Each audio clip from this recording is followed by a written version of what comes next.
Befarosatlar janazadan video olib tarqatayotgan befarosatlar, ahmoqlar, to'nkalar va ana o'sha videoni ijtimoiy tarmog'iga joylangan ijtimoiy tarmoqdagi sahifadan videoni o'ziga ko'chirib olib, o'zini shaxsiy profiliga joylayotgan dunduklar, duplar, ahmoqlar. Kechadan beri ijtimoiy tarmoqqa kiryatuvdim, qayerdan ham kirdim deb o'tiribman-da. Bugun qarasam, ijtimoiy tarmoq sahifalariga janazadan video joylanyapti. Bir xonadonda kimdir vafot etibdi. Yo farzandi jigari yoki ota-onasi kim men bilmayman, tobutni ko'tarib erkaklar olib chiqib ketyapti, ayollar orqadan yig'lab faryod chekyapti. Erkaklardan bittasi hushidan ham ketib qoldi.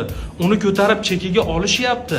Endi mana shu joyda qarangki, bir beparosat odam sifat ayol yo er maxluq birovni xonadoniga hamdardlik bildirish uchun kirgan bir hayvon o'sha xonadonning ichini videoga olib, hamma jarayonini tasvirga olib, telefoniga olib, ijtimoiy tarmog'iga joylayapti va yana oxiratlari obod bo'lsin, yaqinlariga sabr bersin deb yozib ham qo'yyapti. Hem molga o'xshagan degin keladi ana shu odamga qarab. Endi uni videosini olib, ko'chirib olib, o'zini shaxsiy profiliga joylayotgan ahmoqlarga nima deyish kerak? Sen birovni xonadoniga hamdardlik bildirish uchun kirding, hattoki musulmonchilikda darvozani ichiga nazar tashab qo'yish hatto gunoh. Sen darvozani ichidan ichkariga kirib, xuddi cho'ntakni teskari qilib tashqariga chiqarib qo'ygandek, uyni ichidagi sir asrorni ko'chaga olib chiqib, ayxonnos solib nima maza topasan befarosat? 3 nuqta.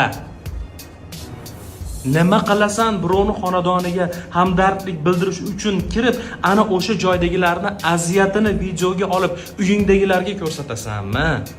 Qo'ni qo'shningga maqtanasanmi? Nima qilasan telefoningni galereyasini to'ldirib befarosat ahmoq? Uni ko'chirib olib profilingga joylab, tanimagan, bilmagan odamiga duo qilib qo'yinglar endi deb duo maqsadida ahvatingni oshirish haqida o'ylaysan. Bormi o'zi? Hamiyat, musulmonchilik, odob, axloq, bir oilani sirini oilada saqlab qolish, ana o'sha insonga haqiqiy hamdardlikni ifodalash. Senga bir savol, seni xonadoningda janaza bo'lsa, darvozangdan kirib telefon ko'tarib turgan odamni ko'rsang nima deysan? Mol. Nima deysan? Bu darajada bo'lmaslik kerak deb o'ylayman. Seni o'zingni jigaring, farzanding, otang, onang o'lib qolsa, tasavvur qil, uyingga kirib birov videoga olib turganini ko'rib qolsang, qo'lingga kirgan narsani shunga qarab otasan, lekin o'zing birovni xonadoniga kirib olib, musibatini video syomkaga olib, uni hammaga tarqatib ber. Siz videoni ko'ryapsiz, nima qilasiz tarqatayotganlarga bu gap? Nima maza topasiz tarqatib?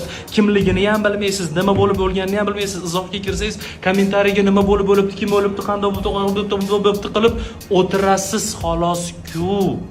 Hamma o'ladi bu dunyoda. Bu noyob hodisa emas bu.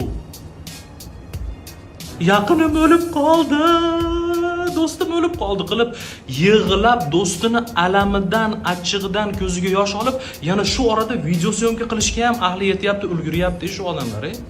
Qanaqa qilib seni jigaring vafot etgan bo'lsa, haqiqatda jon kuydirayotgan bo'lsang unga, haqiqatda usiz qolganingdan iztirobda bo'lsang, ahlingga video syomkaga olib olish keladi, o'zing syomka qilib olish keladi ana shu paytda miyangga. Haqiqiy hamdardlik bildiradigan bo'lsang, 2 rakat namozingni o'qib, 2 kalima Qur'oningni o'qib, yaratganga ruhiga bag'ishlab qo'y, shu o'lgan odammi? Oxiratlarini obod bo'lishini so'rab qo'y. Qadringiz va qaddingiz baland bo'lsin. Bu videoni, bunaqa videolarni tarqatmanglar, o'zingizlar ehtiyot qilinglar. Ertaga boshimizga tushib qolmasin shunaqa jarayonlar.